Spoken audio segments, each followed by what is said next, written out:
नमस्कार, मी प्रणाली. तर आज आपण बोलणार आहोत लहान मुलांच्या डाएटबद्दल. तर लहान मुलांना खरंच डाएटची गरज असते का? आणि समजा जर त्यांनी कुठलं हेल्दी रूटीन किंवा डाएट नाही फॉलो केलं, तर असा काय मोठा प्रॉब्लेम होणार आहे? असे बरेच जणांचे कॅज्युअल प्रश्न असतात. तर ह्या सगळ्या प्रश्नांची उत्तरं तुम्हाला ह्या व्हिडिओच्या शेवटपर्यंत नक्की मिळतील. त्यामुळे व्हिडिओ शेवटपर्यंत बघा. तर माझ्याकडे 10 ते 15 हा जो वयोगट आहे, त्या वयोगटातल्या मुलींच्या पालकांच्या खूप कंप्लेंट्स येतात, की डाएट डॉक्टरांनी लिहून दिलंय, पण ती अजिबात फॉलो करत नाही. तर 10 ते 15 वर्षाच्या मुलींना डॉक्टरांकडून डाएट चार्ट लिहून घ्यावा लागेल. इतकं काय बरं त्यांच्या रुटीनमध्ये इश्यू झाला आहे किंवा काय प्रॉब्लेम्स आहेत, की ज्याच्यामुळे 10 ते 15 वर्षाच्या वयातच त्यांना डाएट चार्टची गरज लागली आहे.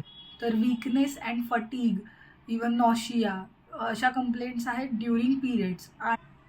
आणि even after periods legs, back आणि स्टमक म्हणजे पोटात, पाठीत आणि पाय दुखणं ह्या खूप लोकांच्या मॅक्झिमम कंप्लेंट्स आहेत. इवन आफ्टर पिरियड्स पण त्यांना पेन खूप आहे. तर अशा ज्या कंप्लेंट्स आहेत त्या फक्त ह्या वयोगटातल्या मुलींच्याच आहेत का? तर नाही. याच्यापेक्षा लहान मुलांच्याही असतात आणि मुलींच्याही असतात. पण याच्यापेक्षा लहान वयोगटात सुद्धा ह्या कंप्लेंट्स येतात. पण तेव्हा का बरं डॉक्टरकडे जात नाहीत पालक आणि आत्ताच का बरं जातात? तर जेव्हा लहान मुलं पाय दुखतायत, पोट दुखतायत अशा कंप्लेंट्स करतात किंवा मला चक्कर येते, त्यावेळेला बऱ्याचदा ते शाळेत न जाण्यासाठी किंवा अभ्यास न करण्यासाठी कारणं देत आहेत असं आपण त्यांना बोलतो आणि त्यांना शांत करतो किंवा इग्नोर करतो. पण ह्या वयातल्या ज्या मुली आहेत त्या खोट्या कंप्लेंट्स करणार नाहीत, म्हणून फॉर्च्युनेटली बरेच पालक त्यांना सिरियसली घेत आहेत आणि त्यांना गायनकोलॉजिस्टकडे घेऊन जात आहेत. तर गायनेकोलॉजिस्टकडे गेल्यानंतर बेसिक CBC टेस्ट होते बऱ्यापैकी आणि मग त्याच्यानंतर टेस्टचा रिपोर्ट भयंकर असतो, की आयर्न कमी आहे, कॅल्शियम कमी आहे, बऱ्याच गोष्टी कमी आहेत आणि हिमोग्लोबिन सगळ्यात जास्त कमी आहे. मग एवढ्याशा वयात व्यवस्थित जेवते, वजन वाढते, हाईट वाढते असं बोलणारी आई त्यावेळेला गप्प होऊन जाते. तर वजन आणि हाईट वाढणं म्हणजेच हेल्दी असणं आहे का? तर नाही. वजन आणि हाईटसोबत तुमच्या बॉडीला जे न्यूट्रिशन मिळतं आहे ते प्रॉपर आहे की नाही हे चेक करणं सुद्धा तेवढंच गरजेचं आहे. आणि त्यासाठीच डॉक्टर तुम्हाला सगळ्यात आधी CBC टेस्ट करायला सांगतात. ह्या टेस्टच्या रिझल्टनंतर जे बेसिक डाएट तुम्हाला डायटिशियन किंवा तुमच्या गायनेकोलॉजिस्ट जे लिहून देतात ते मुलींना फॉलो करायला खूप अवघड जातं. अशा कंप्लेंट्स आहेत. तुमच्या रोजच्या रुटीनमधल्या त्याच गोष्टी आहेत ज्या तुम्हाला फॉलो करायच्या आहेत. मग मुलींना डाएट फॉलो करायला का अवघड जाते किंवा का ते फॉलो नाही करू शकत आहेत? तर ह्या सगळ्याची उत्तरं आईकडे आधीच असतात, की एकही फ्रूट्स खात नाही, भाजी खात नाही, कोणत्याच भाज्या खात नाही. बेसिक सगळी मुलं मटकी, बटाटा आणि भेंडी ह्या भाज्या नक्की खात असतात. पण त्या सोडून कुठल्याच भाज्या जर तुमचं मूल खात नसेल तर तुमचं मूल भाजी खात नाही आहे, हे पहिल्यांदा रिअलाईज करून घ्या. तर आता कंप्लेंट्स खूप झाल्या, पण कंप्लेंट्सनी तुमचं डाएट किंवा रुटीन चेंज होणार आहे का? तर नाही. मग डाएट फॉलो व्हावं म्हणून तुम्ही काय करू शकता, की इझिली तुमच्या मुलांकडून ते डाएट फॉलो होईल. तर डाएट फॉलो व्हावं म्हणून आपण काय करायचं, किंवा जर मुलं लहान आहेत आणि आत्ता हेल्दी आहेत, मग उद्या हा प्रश्न निर्माणच होऊ नये म्हणून आत्ताच काय करायचं? तर ह्या दोन्ही प्रश्नांची उत्तरं तुम्हाला आता मिळतील. तर डाएट असं न म्हणता आपण एक हेल्दी हॅबिट सेट करायची आहे असं म्हणूया आपल्याला. हॅबिट म्हणजे सवय. सवय म्हणजे रुटीन आहे ना, तर ते तुम्हाला लक्षात ठेवायची गरज नाही आहे. जसं डाएट तुम्हाला लक्षात ठेवायचं की सकाळी 8 वाजता हे खा, 10 वाजता ते खा, 12 वाजता ते खा, असं काही नाही आहे. तर आपल्या रुटीनमध्ये थोडासा चेंज करायचा आहे.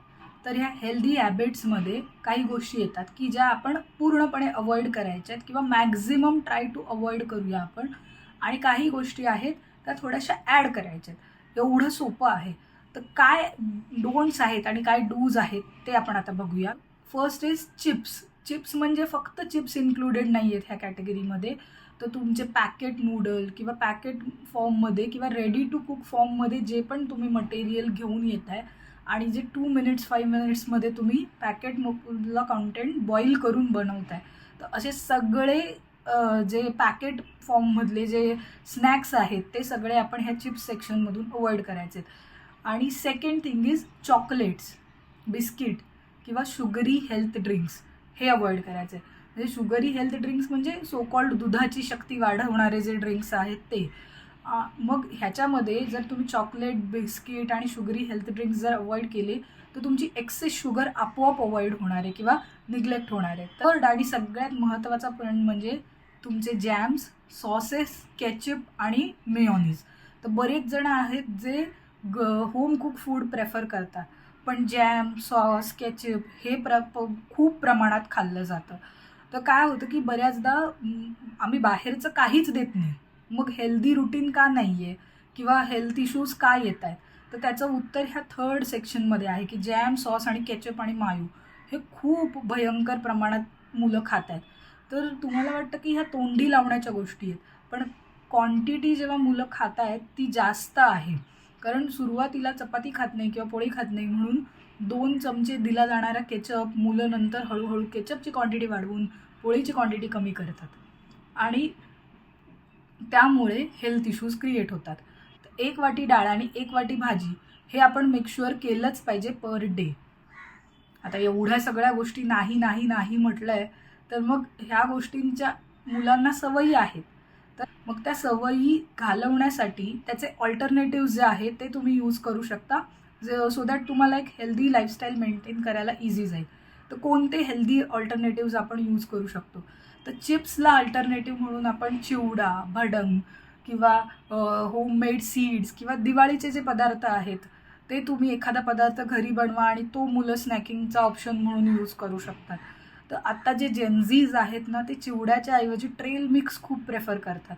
तर ट्रेल मिक्स, मखाना आणि सीड्स हे जे आयटम आहेत ते जेनझी म्हणजे आपला 10 ते 15चा जो वयोगट आहे ते भरपूर खातात आणि सो कॉल्ड कूल पण आहे ते.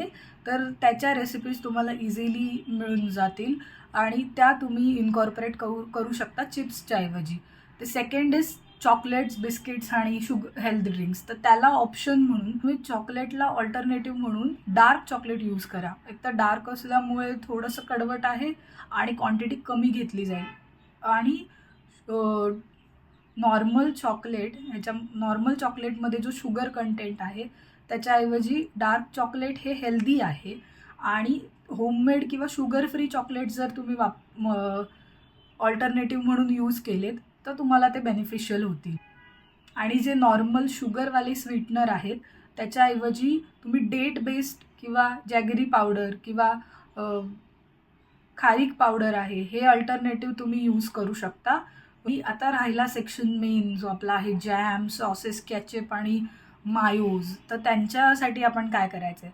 तर त्यासाठी आपल्याला जॅमच्या ऐवजी होममेड मुरांबा तुम्ही यूज करू शकता आणि सॉसेसच्या ऐवजी होममेड सॉस वापरू शकता. होममेड टोमॅटो सॉस बनवता येतो तो वापरू शकता आणि मिओनीजच्या ऐवजी ज्या हंकट बेस्ड डिप्स आहेत ना त्या यूज करू शकता. कोणत्या गोष्टी खायच्या नाही आहेत हे आपलं बघून झालं आहे. आता कोणत्या गोष्टी ॲड ऑन केल्या पाहिजेत डेली रुटीनमध्ये तर ते आपण बघूया. तर मस्ट हॅव्समध्ये आपल्याला पहिल्यांदा आहे की वेगवेगळे ग्रेन्स. आता जे लहान मुलांचे पेरेंट्स येतात तर त्यांच्या आई ह्या नेहमी सांगतात की मी लहान असताना पर्टिक्युलर ब्रँडचं नाचणी सत्व देत होते किंवा घरी करून आईने, आजीने, बाळाच्या कोणीतरी करून ठेवलेलं होममेड नाचणी सत्व देत होते. मग तेव्हा जर नाचणी सत्व हेल्दी होतं तर बाळ मोठं झाल्यानंतर नाचणीचे जे आयटम आहेत ते तुम्ही इनकॉर्पोरेट का करत नाही? म्हणजे नाचणीचं भाकरी, थालीपीठ, मिक्स ग्रेन रोटी, घावणे, डोसे हे ऑप्शन आपण यूज करू शकतो. तर हे सगळ्या ऑप्शन्सनी तुम्हाला वेगवेगळे ग्रेन इनकॉर्पोरेट करायला इझी जाईल. तर second thing is finally chop veggies. म्हणजे माझ्याकडे एक 10 वर्षाचा मुलगा आला होता आणि त्यांनी सांगितलं की मी माझ्या सगळ्या भाज्या खाणं बंद केलं आहे. तर का असं विचारल्यावर त्याने सांगितलं की आई खूप मोठी मोठी भेंडी देते आणि मला छोटी भेंडी आवडते. तर फाईनली चॉप वेजीज जे असतात ना ते दिसायलाही छान दिसतात आणि लवकर शिजतात आणि क्वांटिटीमध्ये भरपूर मुलांबरोबर ते मुलांकडून ते खाल्ले जातात. आणि कोणती भाजी आहे हे लवकर त्यांना लक्षातही येत नाही. आणि थर्ड इम्पॉर्टंट की चेक वॉटर इंटेक. आता तुम्ही म्हणाल की काय लहान मुलांचा पण वॉटर इंटेक चेक करायचा का? तर बरोबर.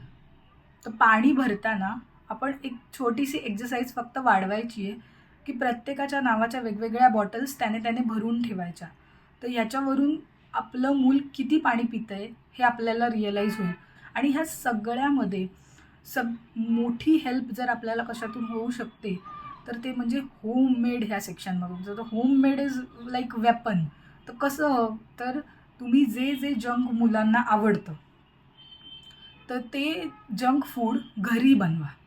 म्हणजे होम कुक जंक फूड असं त्यांना देऊ शकता.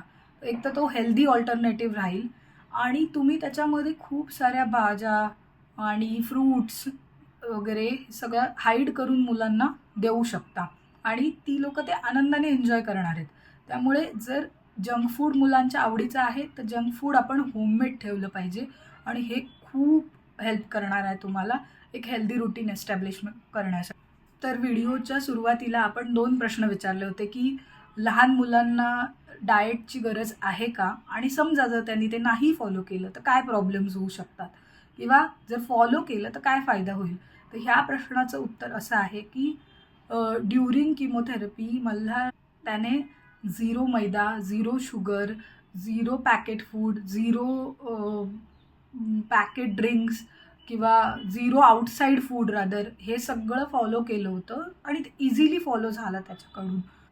आणि या सगळ्यामुळे त्याचं हिमोग्लोबिन आणि बाकीचे ब्लड टेस्टचे जे रिपोर्ट्स आहेत ते मेंटेन राहिले आणि ट्रीटमेंट वेळेत पूर्ण व्हायला खूप मदत झाली.